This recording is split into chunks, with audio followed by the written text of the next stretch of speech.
Why are soft skills even more important in times of a crisis? Hello and welcome to Communication Psychology. My name is Gerhard. I'm a psychologist from Hamburg, Germany, here in the Republic of Moldova, specialized in international, intercultural and multi-language context. It's evident we are in a big crisis. We are awaiting probably a much bigger crisis. And of course, the news media is full of catastrophizing, and I don't want to participate in this choir of negativity. However, we already know what's happening, so I don't need to remind you what's happening and what may be coming. But if we look back to previous crises, most recently maybe the coronavirus, then we may draw some conclusions. On a personal level, during the coronavirus, for example, the logical conclusion during that crisis would have been, well, I'm at my home office, I have fewer options to go out, and of course I don't want to downplay the negative impacts of all that. I understand it's difficult to face the uncertainty and financial stress during such times. However, from a rational point of view, the rational attitude would have been, well, during that time when I'm somehow immobilized at home, the logical thing would be to do, well, I use this time to acquire new skills, to work on myself, on do anything that's productive. But however, many of us, they spend the time indulging in Netflix or social media and adding weight, eating unhealthily and so on. So of course we are all different and everybody behaves differently, but there is a tendency in times of a crisis for some of us to enter into panic mode, to become alert, anxious, which is natural, and then we find something that somehow calms us down, like TV series or eating unhealthy food and indulging in other habits. So that's perfectly normal. Now on a company level, what often happens during times of crisis is in panic mode we stop many life important operations for the company or downsize them. For example, we could decide during times of crisis we'll reduce our marketing budget, no more advertising. And what also happens often is that in difficult times people reduce on so-called soft skills because we consider, well, training and development, organizational culture and climate, those are nice to have, but if times get tough, then we need to focus on the key business aspects. However, what we often don't realize is that it's those soft skills that often are decisive for customers to patronize our business or not. So if the organizational climate, the way we interact with each other, trust levels, psychological safety and so on decrease, then the customer experience automatically will be worse. And so it's quite logical, but not to everybody in leadership positions. For them, most often trainings on communication and empathy and emotional intelligence, they are like some perks for participants. They are a formality to show that we are a responsible and a responsible employer, and we develop your personality at work. But most of them treat them like just there are some bonuses, and when it gets tough, then of course we need to cut back here. But what many leaders don't understand is that, or they know this of course, but in making such decisions, is that well, a customer or client, they typically don't interact with the leader personally, and they may not even know who the manager or leader is, but they interact with the people on the shop floor or who answer the telephone or an email.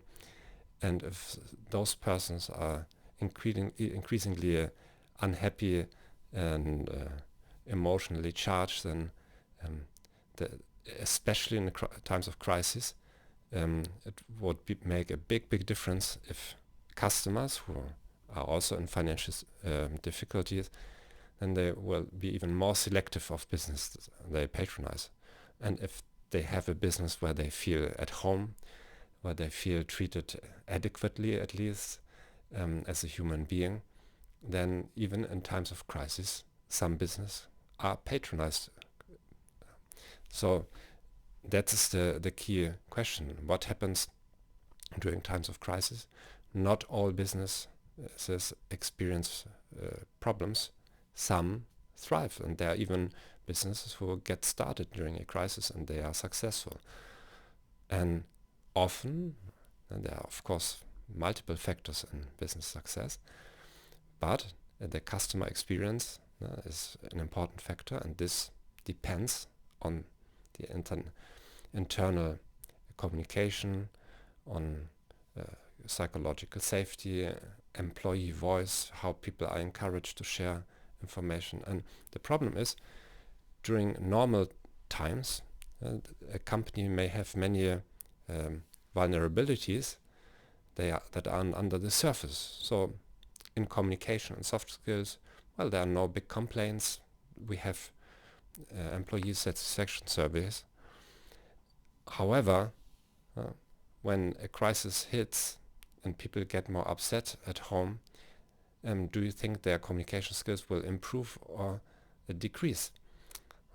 And now all those hidden problems of miscommunication, lack of trust, they break open and they turn into open conflicts or sabotage or passive-aggressive behavior and many other things. So it's especially in this time that companies, teams should think about the soft skills. The problem, once again, is that in times of crisis we tend to focus on immediate pain relief, like switching on a TV series or putting some food into the stomach. But changes in soft skills, they are not obtained by one training or one life hack or insight. So I'm just reading an article or a book by John Cotter, who's in the field of change management, and one well-known professor and author.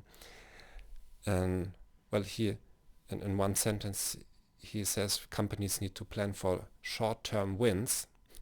Now, when we think about short-term wins, we think probably about having a training and then 2 weeks after everybody is happy in our company.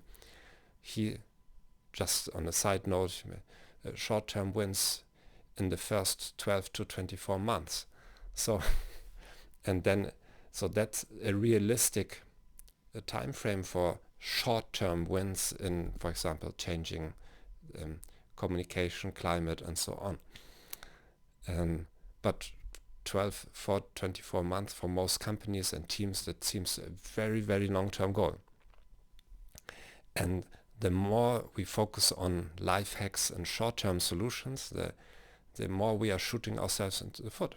Because most probably the issues with soft skills, they are systematic, they are culture pervasive, and they will not be fixed by some life hack. And so we are entering a spiral, like desperately trying this life hack and that life hack, instead of taking the time even during a crisis. As I said, some people invest during crisis, to invest in doing it thoroughly and making a proper audit of communication processes, soft skills, analyzing what is the current state, and a critical assessment, because many of those services we do so often, they are formalities, and if the company does them for many years, but employees observe that there is no result following the survey, that is, yes, we find something out in those surveys, but they feel management is not taking notice, not commenting on those results, they are just a formality, then of course people will not answer them anymore truthfully because it doesn't matter. So for example, I remember a company that contacted me and they said, well, we have a big problem. Could you please help us? And we had an employee survey, and more than 50 employees said they don't feel listened to by their supervisors at all. Well, and I stayed in contact with the company, and after 2 months they said, well, the problem disappeared because now we have a new survey and everything is fine.